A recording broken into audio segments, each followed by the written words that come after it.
راحت ترین غذای مخصوص شب یلدا مرغ ناردونیه. البته اگه به روش من درستش کنین. خب تجربه اینطور نشون داده. امروز میخوام نکات لازم برای اینکه مرغ ناردونیتون در عین اینکه خیلی ساده و راحت درست میشه و میخواین دیگه همینجوری سرسری یه چیز درست کنین مهمونا میان بخورن ولی خیلی خوشمزه باشه و بگن به به عجب چیزی درست کردی، آفرین بهنام. میگه آفرین بهنام اصطلاح، یعنی به شما دارن آفرین میگن.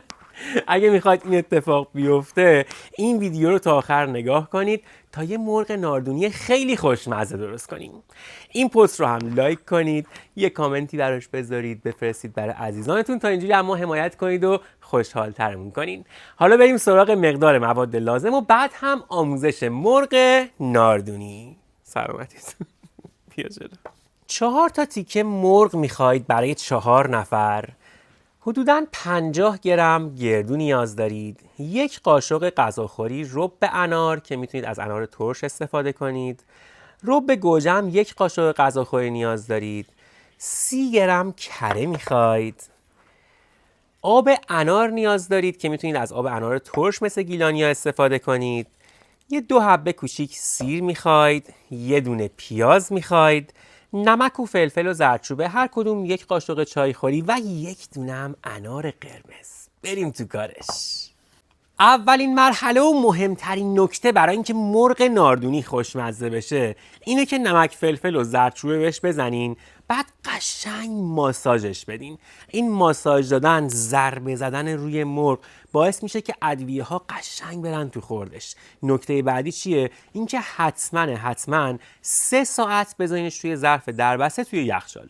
اینجوری ادویه ها به خوردش میرن و خیلی خوشمزه تر میشه. اگه به من باشه میگم جدای از نمک فلفل و زردچوبه بهش زعفرون هم بزنین، ولی خب اگه این کارو کنم خیلی هم میان میگن تو گیلان که بهش زعفرون نمیزنن ولی خوشمزه میشه.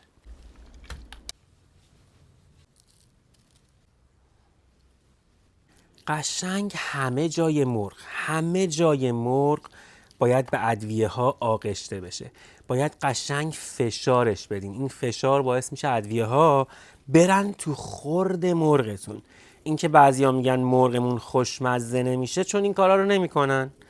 اگه این کارو بکنین مرغتون یه استراحتی هم بکنه اصلا مگه جرأت داره خوشمزه نشه. بعد از اینکه مرغتون رو سرخ کردین باید پیازتون رو نگینی و ریز خورد کنین و توی همون روغن مرغا رو بذارید کنار. تو همون روغن پیاز رو تفت بدین آروم با حرارت ملایم تا قشنگ نرم و طلایی رنگ بشه.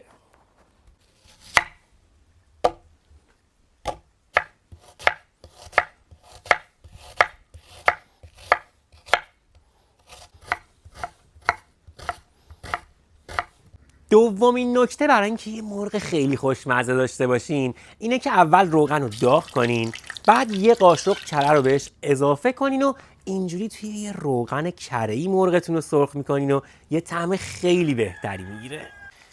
ببینید ما اینو میخواییم. نگاه چقدر قشنگ سرخ شده.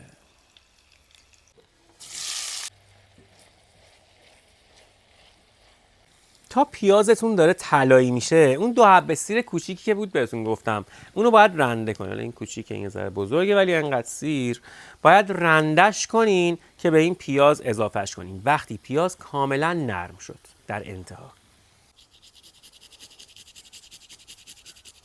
سیر رو فقط 20 ثانیه تو پیاز تفت بدین که نسوزه و اون عطر و طعمش رو حفظ کنه.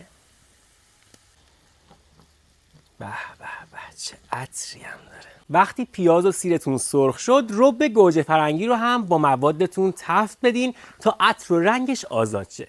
من گفتم 1 قاشق رب انار میخواد این غذا.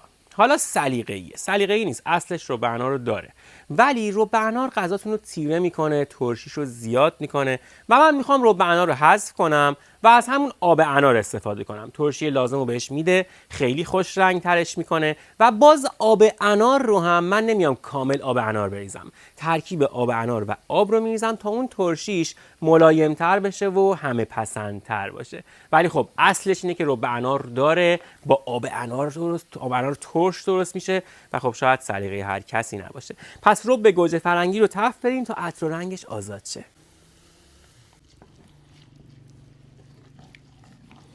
عطر و رنگ ربتون که آزاد شد، یه لیوان سرخالی آب انار و یک لیوان هم آب معمولی بریزین توش رو بذارید آروم آروم قل بخوره و این سس خورشتتون یه مقدار جا بیفته. سستون که یه 3-4 دقیقه قل خورد و یه مقدار جا افتاد، باید مرغایی که سرخ کردین رو بچینین توش، کره بهش اضافه کنین و بذارید حدوداً 1 ساعت بپزه و قشنگ جا بیفته. اون موقع برمیگردیم و روش انار میپاشیم و یه چیز دیگه.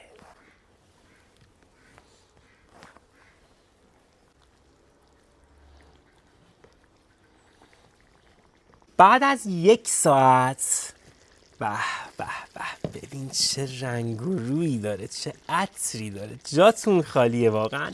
خورشتمون دیگه تقریبا جا افتاده و اینجا وقتشه که گردوی خورد شده رو بهش اضافه کنیم، دونه های انارم بریزیم توش و تا یه ربع دیگه خورشت ناردونی جذابمون آماده خوردنه.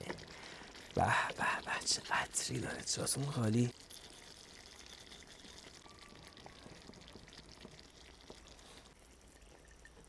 و اینم از مرغ ناردونی ما که به به، ببین چه چیزی شد.